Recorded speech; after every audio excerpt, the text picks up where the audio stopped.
ఓటుకు వడదెబ్బ. మావా మండే ఎండలు దెబ్బేసేటట్లున్నాయిరా, ఓటింగ్కి వస్తారా? ఎవరికి నష్టమంటావు? ఆంధ్రప్రదేశ్లో ఎన్నికలు మండుటెండల మధ్య జరుగుతున్నాయి. మే 13వ తేదీన పోలింగ్ జరగనుంది. ఏప్రిల్ నెలలోనే ఇలా ఉంటే మే నెలలో ఎండలు మరింత ముదిరిపోతాయి. 45 డిగ్రీల నుంచి 50 డిగ్రీల ఉష్ణోగ్రతలు నమోదయ్యే అవకాశం ఉంది. ఇది వాతావరణ శాఖ ముందు నుంచి చెబుతున్నదే. అయితే ఎన్నికల వేళ ఇంతటి ఎర్రటి ఎండలో ఓటు వేయడానికి జనం పోలింగ్ కేంద్రాల వద్దకు క్యూ కడతారా అన్న అనుమానం ఇప్పుడు అభ్యర్థులకు పట్టుకుంది. గుండెల్లో దడ మొదలైంది. ముఖ్యంగా వృద్ధులు, వికలాంగులు, మహిళలు పెద్ద ఎత్తున పోలింగ్ కేంద్రాలకు వస్తారా రారా అన్న అనుమానం అన్ని పార్టీల్లో వ్యక్తమవుతున్నాయి. మార్చి ఎండలోనే ఈసారి ఎండలు దంచి కొడుతున్నాయి. ఏప్రిల్ మొదటి మాసంలోనే 45 డిగ్రీలకు చేరుకుంది. మే నెలలో ఇక వేరే చెప్పాల్సిన పని లేదు. ఇంటి నుంచి బయటకు అడుగు పెట్టాలంటేనే భయపడిపోయే పరిస్థితి. అలాంటిది పోలింగ్ కేంద్రాలకు వచ్చి గంటల తరబడి క్యూలోనే వేచి ఉంటారా అన్నది పెద్ద డౌట్ గానే ఉంది. ఎంత నీడను ఎన్నికల కమిషన్ ఏర్పాటు చేసినా ఇంటి నుంచి బయటకు రావాలంటేనే అనేక మంది వెనకంజ చేస్తారు. ప్రధానంగా ధనిక, ఎగువ మధ్య తరగతి ప్రజలు, ఉద్యోగులు పోలింగ్ కేంద్రాలకు వచ్చే అవకాశాలు ఉండవన్నది అభ్యర్థుల నుంచి వినిపిస్తున్న మాట.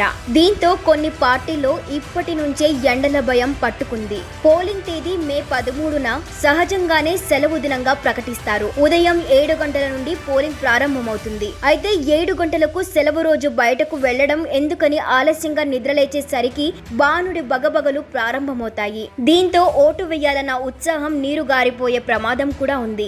ఎన్నికల కమిషన్ ఎంతగా పోలింగ్ శాతాన్ని పెంచే ప్రయత్నాలు చేసినప్పటికీ హైదరాబాద్ లో చలికాలంలోనే 48% కంటే తక్కువ నమోదైన విషయాన్ని ఈ సందర్భంగా కొందరు గుర్తు చేసుకుంటున్నారు. అందుకే అర్బన్ ఏరియాలో ఈసారి ఓటింగ్ శాతం తగ్గే అవకాశం ఉందని అంచనాలు వినిపిస్తున్నాయి. పోలింగ్ శాతం ఎక్కువగా ఉంటే అధికార పార్టీకి కొంత వ్యతిరేకత అంటారు. అందులోనూ అర్బన్ లో వైసీపీకి కొంత వ్యతిరేకత బాగానే ఉంది. దీంతో వైసీపీ నేతలు అర్బన్ ఏరియాలో పోలింగ్ శాతం మంచిదేనని ధోరణలో ఉన్నారు.